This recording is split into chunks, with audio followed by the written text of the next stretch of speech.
Thank you for joining everyone. In case you're new, we do a live Q&A every Tuesday, as close to the 5 o'clock time frame as I can. Goal here to answer any health fitness questions that you guys have. As always, throw them in the chat. If for whatever reason it's something that you don't want to share in the chat, you can always privately message us directly. It may take a little longer for us to see the message, so if we don't get to it during this session, we can always cover it on next week's live session, or we can reach out and cover your questions directly. In case you want to have a more private discussion on that, that's okay. We get it. Because the challenge with a lot of things when it comes to health fitness and especially weight management, physique management, there's a lot of uncomfort, emotional embarrassment, and other major emotions behind there that we get. It's not always fun trying to ask and share that stuff in the public forum. So always feel free to reach out to us directly in private message. More than happy to cover your questions through there.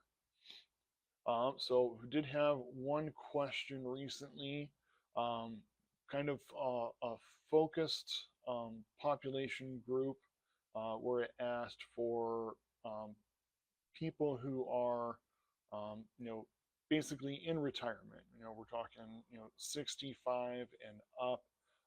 What things they can do to help with their health and fitness. Obviously,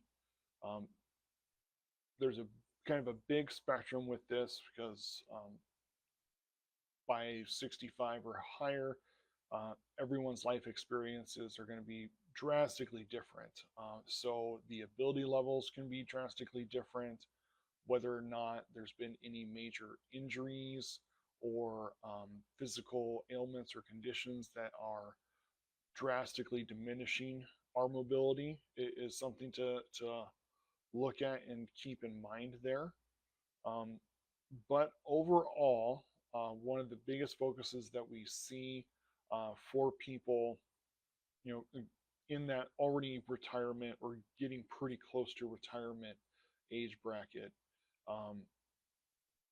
muscle strength, bone density are two of the bigger concerns at that point.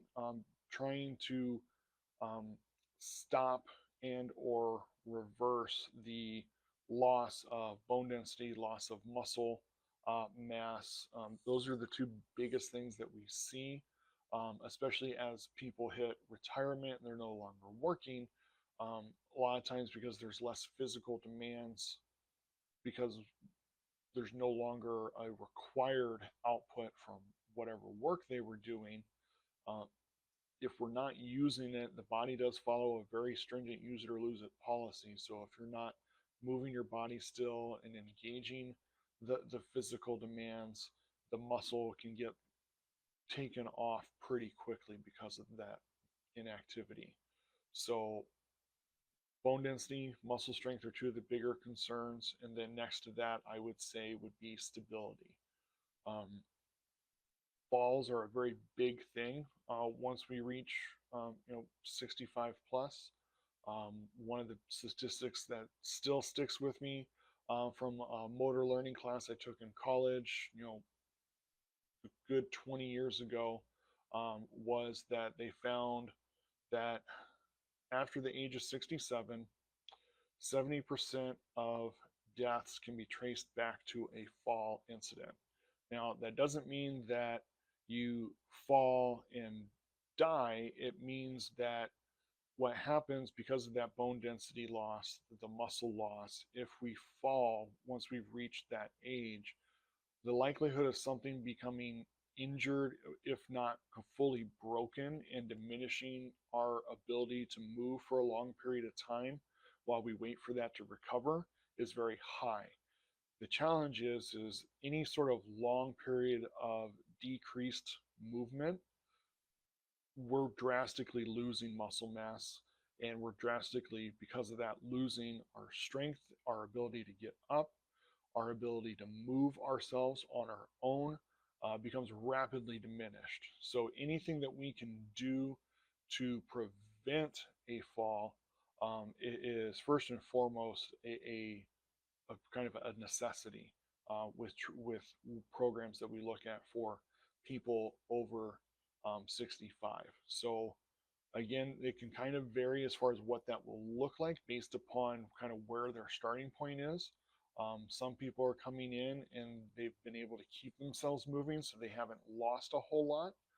Others are coming in where either injuries from life, work, circumstances beyond their control, like car accidents and such. And um, if depending on the type of work, if there was a lot of repetitive stress syndrome injuries or um, mobility issues caused by that around certain joints, there's a lot of the starting point can be kind of across the full spectrum there. So, but we're still looking at things that work on either stabilizing, working on helping your body engage its ability to resist external forces or cause movement with your own forces without having your body compensate with movement of its own. So things like being able to push an object without being pushed back from it is a big thing that we look at there. Um, Being able to pull something towards us without getting pulled towards where that object is coming from is another aspect of stability work. Um, Being able to balance on one leg is a big one, even if it is just as simple as that. Just can we balance on one leg for 10 seconds? Um, that's a big thing. Progressing from there, being able to get up from a seated position on our own. We have a variety of progression methods that we use here. If you can, we work on making sure that the form is proper so we're not stressing joints that shouldn't be stressed when we're doing that. And then working on the ability of the body to increase that load is something that we look at for 65 plus and being able to get up freely from that seated position. And then from there, um, if balance is already on the higher end, we can look at things like lunges to help work on that stability and range of motion there. Different marching exercises, things that emphasize lifting the knee to get the foot up off the ground, is one of those big things that we look at for mobility for people past retirement age, because one of the things that can cause those falls is shuffling instead of walking. And I'm sure a lot of people have seen it or noticed it where as our family members age, a lot of times they get to that point where they're just kind of shuffling along and their feet are never really lifting up off the floor. Um, because of that, the likelihood of them catching something with their feet and falling is higher. So, from a mobility and stability standpoint, that's something that we really work on with our clients that have that concern, to trying to get them past that point and away from having to shuffle their feet as they walk and getting back to being able to lift the foot completely off the ground and balance under control with that. Um, and then beyond that, just working on, again, other aspects of kind of full body core engagement. Again, being able to keep the body stable as you push something, as you pull something, and not have the weight make the rest of your body compensate for the movement you're creating.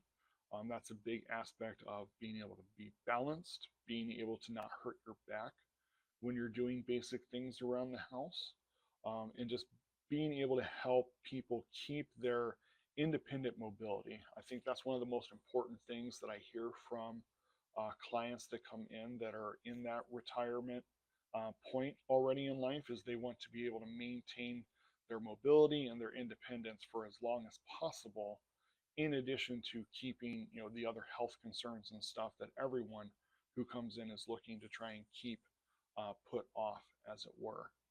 Um, if you are looking for more kind of customized to your specific needs and stuff, shoot us a message. We can get you in here for a welcome session and we'll kind of do we do a variety of movement assessments, kind of see where you're truly at starting out.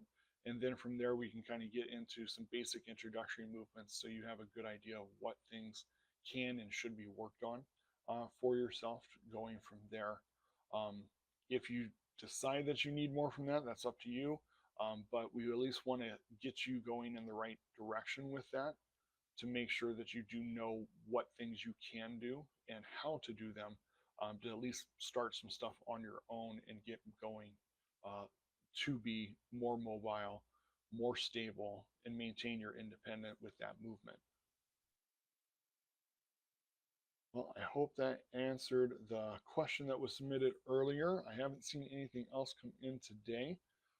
If you guys do have questions and you're watching this on the replay, feel free to throw follow-up questions in there. We'll get to them next week on the next live session every Tuesday at 5.